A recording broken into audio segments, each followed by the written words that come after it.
తాకట్టులో ఉన్న బంగారానికి తక్షణ విముక్తి. ఈ రోజు మార్కెట్ రేట్ క్యాష్ మీ చేతిలో. శివ గోల్డ్ కంపెనీ, మీ నమ్మకానికి మా హామీ. అజయ్ బాబు గారు నమస్తే సార్. హలో అండి. హలో. చాలా ఎగ్జైటింగ్గా అండ్ హ్యాపీగా ఉంది మిమ్మల్ని కలవడం. సో ఇంటర్వ్యూ స్టార్ట్ చేసే ముందు మీతో ఒక చిన్న విషయం షేర్ చేసుకొని ఇంటర్వ్యూ స్టార్ట్ చేస్తాను. మామూలుగా చాలామంది మనుషులకి సక్సెస్ అంటే ఇష్టం. కొంతమంది ఉంటారు వాళ్ళకి ఆ జర్నీ నచ్చుద్ది, సక్సెస్ని పట్టుకునే ఆ జర్నీ ఒకటి ఉంటుంది. మీ విషయంలో నాకు మీ జర్నీ బాగా ఇష్టం. ఎందుకంటే మీరు ఇప్పుడు దాకా తీసిన అన్ని సినిమాల్లో కూడా ఒక స్టార్ హీరో కానీ అంటే ఓపెనింగ్ డే కలెక్షన్లు వచ్చేయడం, కోట్ల రూపాయలు ఓపెనింగ్స్ వచ్చేసేయడం, ఇలాంటి ఒక స్టార్ మెటీరియల్ ఎక్కడా లేదు. సో మీరు తీసిన RX-100 కానీ, మహాసముద్రం కానీ అండ్ మంగళవారం కానీ, సో ఇప్పుడు తీస్తున్న సినిమా కూడా శ్రీనివాస మంగాపురం, ఆ మూవీ కూడా కొత్త హీరోనే. ఎక్కడా కూడా ఆ స్టార్ మెటీరియల్ లేకుండా కంటెంట్ డ్రైవ్ ఉంటుంది ఒకటి, అండ్ ఒక ఎగ్జైట్మెంట్ ఎలిమెంట్ ఉంటుంది. సో అది ఒక డైరెక్టరు, ఒక రైటరు సత్తా అది. సో ఆ జర్నీని నమ్ముకొని వచ్చారు చూడండి. నాకు ఆ జర్నీ, ఆ ధైర్యం ఇష్టం. సో ఆ వ్యక్తిత్వం ఎలా అలవాటైంది? ఓకే, నా చుట్టూ ఏ సోర్స్ లేకపోయినా సరే నేను కొడతాను, ఆ వ్యక్తిత్వం ఎలా అబ్బింది? ఆ స్టార్టింగ్ పాయింట్ చెప్తాను. అదేం లేదు, నాకు చిన్నప్పటి నుంచి కొంచెం రెవల్యూషన్. నేను సార్ అంటే ఏటుకి ఎదురెళ్ళడం అలవాటు. కాలంలో కూడా మా ఊళ్ళో అందరూ మామూలుగా అటు నుంచి ఇటు ఫ్లోలో ఈదుకుంటూ వెళ్తుంటే నేను అడ్డంగా ఆపోజిట్ ఈదుకుంటూ ఉండేవాడిని. పులస వెళ్ళడానికి అంటే సినిమా ఫీల్డ్కి రావడమే నేను గొప్ప అచీవ్మెంట్ కింద నేను భావిస్తాను. అంటే నేను అందరికీ సినిమాలు అంటే ఇష్టం, కానీ సినిమాల్లో అంటే నేను ఈ రంగాన్ని ఎంచుకుని రావడం అనేది చాలా రేర్. ఎక్కడెక్కడో ఉంటారు ఒక్కొక్కళ్ళు. మా ఊరి నుంచి ఫస్ట్ టైం నేను రావడం, అంటే నేను first time means first person నేనే. నేను అంటే డైరెక్టర్ అవుదామని నేను అక్కడే అంటే ఎదురెళ్ళడం అనేది నాకు చిన్నప్పటి నుంచి అలవాటు. సో అందులో నేను RX-100 తీసుకొచ్చాను కదా. సో నాకు భయం ఏం లేదు. అంటే కొంచెం కంటెంట్ బేస్డ్ కానివ్వండి, హీరోటిక్ అంటే నేను ఎప్పుడు వెయిట్ చేయలే. ఇప్పుడు ఫస్ట్ ఆఫ్ ఆల్ వెయిట్ చేయను వీళ్ళకోసం స్టోరీ వీడు సరిపోతాడు అంటే స్టోరీ ఉంది కదా అది చూసుకుంటుందని ఒక నమ్మకంతో వెళ్ళిపోతూ ఉంటాను. నాకు మీరు అన్నట్టు బిగ్ అచీవ్మెంట్ కూడా నాకు RX-100 morning shows AP Telangana అంతా హౌస్ఫుల్స్, అది బిగ్ అచీవ్మెంట్. మంగళవారం first day collections almost 5 CR gross worldwide. అది ఆల్మోస్ట్ చాలామంది హీరోలు కూడా ఓపెనింగ్ డే రాలే, అందులో ఎవరో హీరో లేదు. అవన్నీ అచీవ్మెంట్స్. అది ఇంకా నాకు చిన్నప్పటి నుంచి అలవాటు. కొంచెం అది హీరోలు చేయకూడదని కాదు, స్టోరీస్ ఉన్నాయని ఒకటి రెండు అప్రోచ్ అయ్యాను. సో జరుగుతున్నాయి కూడా. అదే నా క్వశ్చన్ కూడా ఏంటంటే ఒక సోర్స్ కావాలని వెయిట్ చేసే రకంగా అది నాకు బాగా ఇష్టం. సో అండ్ నేను శ్రీనివాస మంగాపురం విషయంకే వస్తాను. సో ఘట్టంనేని కుటుంబం నుంచి మరో తరం వారసుని లాంచ్ చేస్తున్నాను అని మీకు కంప్లీట్గా తెలిసినప్పుడు మీ మైండ్లో కృష్ణ గారికి సంబంధించిన స్టార్డమ్, మహేష్ బాబు గారికి సంబంధించిన స్టార్డమ్, ఆ కుటుంబానికి ఉన్న లెగసీ, ఇవన్నీ ఏదో ఒక క్షణంలో గుర్తొచ్చుంటాయి కదా. ఆ ప్రెజర్ని ఎలా మోసారు? అసలు మీకు నిజంగా ప్రామిస్గా చెప్తున్నా, కృష్ణ గారు మనవడు అని తెలుసు, మహేష్ గారు అన్నయ్య గారు అబ్బాయి అని చెప్పు. నాకేంటంటే ఫ్యాన్స్ ఫాలోయింగ్లు లెగసీలు నాకు ఏం తెలియదు. అలా 1% కూడా తెలియదు నాకు.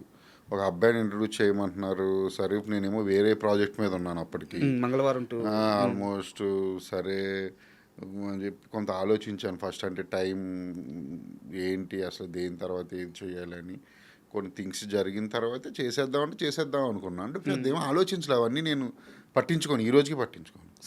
కానీ వెనక మహేష్ గారు ఉన్నారు, అంటే కృష్ణ గారు fans very hard core fans ఉంటారు వాళ్ళు. ఈ మధ్యన తెలుస్తుంది నాకు ఎంత హార్డ్ కోర్ ఫ్యాన్స్. అలా అని వాళ్ళ కోసం రాయడాలు, లేకపోతే ఇది ఉంది కదా అని హీరోని ఎక్కువ చేసి చూపించడం అలా ఉండదు ఎప్పుడు కూడా. ఆ స్టోరీలో ముందు నేను ఏదైతే రాసుకున్నానో అదే తీసాను. ప్లస్ యూనో అంటే నాకు పర్సనల్గా కృష్ణ గారు అంటే ఇష్టం, అందరికీ ఇష్టం. ఆయన అంటే అసలు ఆయన ఇష్టపడలేనివాడు అంటూ ఉండడు. సో కొంచెం అంటే జర్నీ చేస్తూ ఉండగా నాకు అనిపించింది, నేను హ్యాపీగా ఫీల్ అయ్యేవాయి. అంత పెద్ద సూపర్ స్టార్ కృష్ణ గారు, మహేష్ గారు వాళ్ళ ఫ్యామిలీ నుంచి ఒక అబ్బాయిని చేయడం, అది కూడా నాకు తన హంబుల్నెస్ చూసి, తన క్యారెక్టర్ జయకృష్ణ క్యారెక్టర్ నేను చూసి నేను తనకు కనెక్ట్ అయిన తర్వాత అనిపించింది, చాలా హ్యాపీగా ఫీల్ అయ్యా.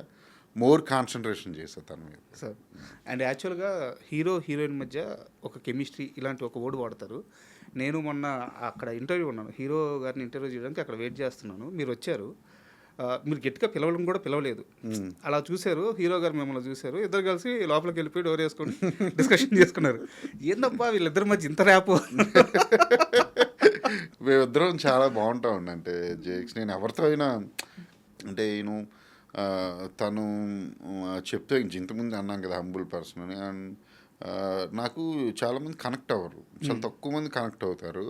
నేను ఎవరికే కనెక్ట్ అవ్వను ఫస్ట్ ఆఫ్ ఆల్. అది నాకు జేక్స్ కనెక్ట్ అయ్యాడు. తను ఒక మంచి ఫ్రెండ్లా, తను చాలా తెలివైనడు. అందరూ అనుకున్నట్టు ఏదో స్లోగా పర్సన్ అదేమీ కాదు. తనేమి ఏదో ఒక సినిమా చేసి వెళ్ళిపోవడానికి కూడా రాలే. తను చాలా సినిమాలు చేస్తాడు ఇక్కడ చూడండి.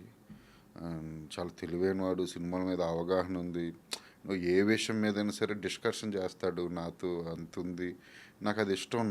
నేను ఏడిపిస్తూ ఉంటాను, ఒక్కొక్కసారి టీచ్ చేస్తూ ఉంటాను తనతో.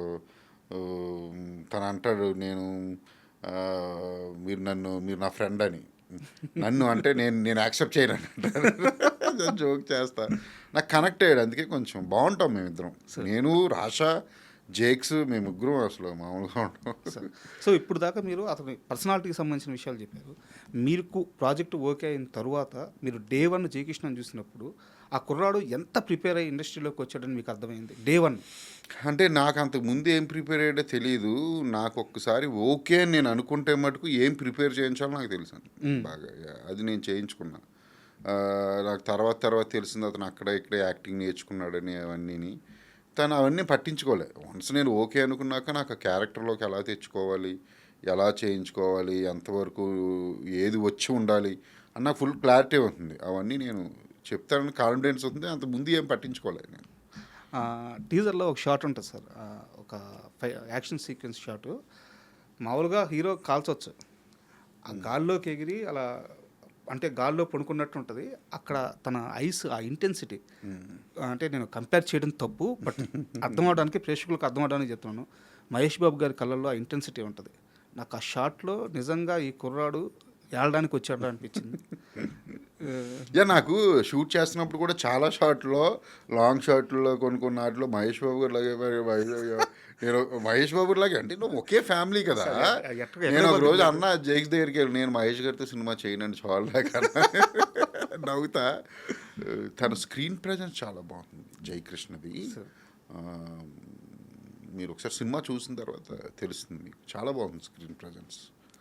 అండ్ తన ఐస్ చాలా బాగుంది, కళ్ళు చాలా బాగుంది.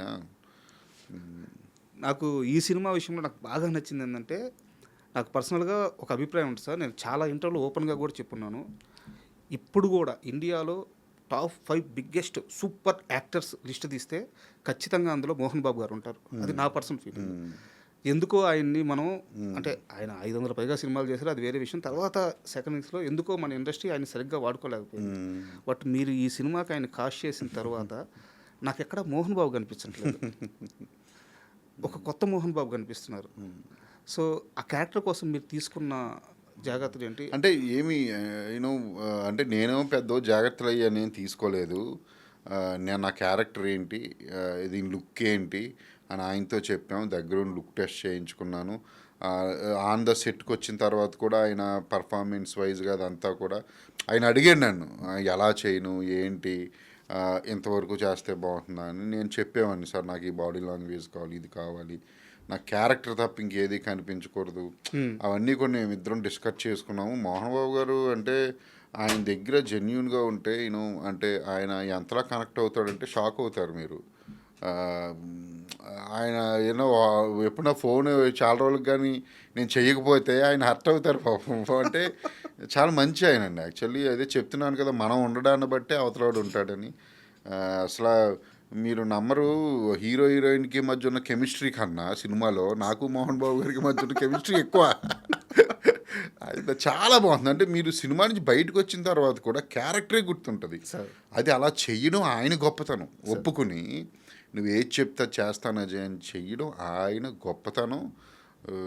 ఆయన సీనియారిటీ ఏంటి, ఆయన హీరో, ఆయన ప్రొడ్యూసరు, ఆయన అన్నీ కదా మొత్తం. అంటే యూనివర్సిటీ ఓనరు, కానీ అవి ఏమీ ఉండవు సెట్కి వస్తే.